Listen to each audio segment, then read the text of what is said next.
ज़हर ज़िंदगी ड्रामे में तव्हां ॾिठो हूंदो त रब ने राणे ओठो ऐं लुकमान जे भाउ क़ुर्बान खे अगवा करे छॾियो आहे ऐं हिकु अणॼाण जाइ ते लिकाए छॾियो आहे।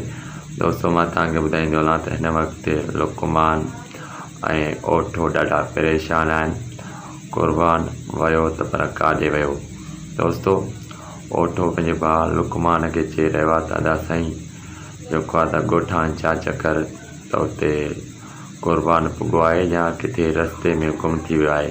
दोस्तो, ओठे वारनि खे ख़बर न आहे त रब ने राणे जेको आहे त क़ुर्बान खे अगवा कयो आहे। दोस्तो, जीअं ओठे ऐं लुकमान खे ख़बर पवंदी त उन खां बाद में रबन वारनि ते जेको आहे ओठो ऐं लुकमान हमिलो कंदा ऐं पंहिंजा माण्हू वठी। दोस्तो, ऐं ओठे खेरूअ खे बि अचण जी दावत ॾेई छॾी आहे त ॾिसूं त तो में केतिरी हिमत आहे, तूं विड़ी सघीं थो या न असांजे पासे ॾांहुं। दोस्तो, उमेदु कयां त हीअ वीडियो तव्हांखे ज़रूरु पसंदि आयो हूंदो।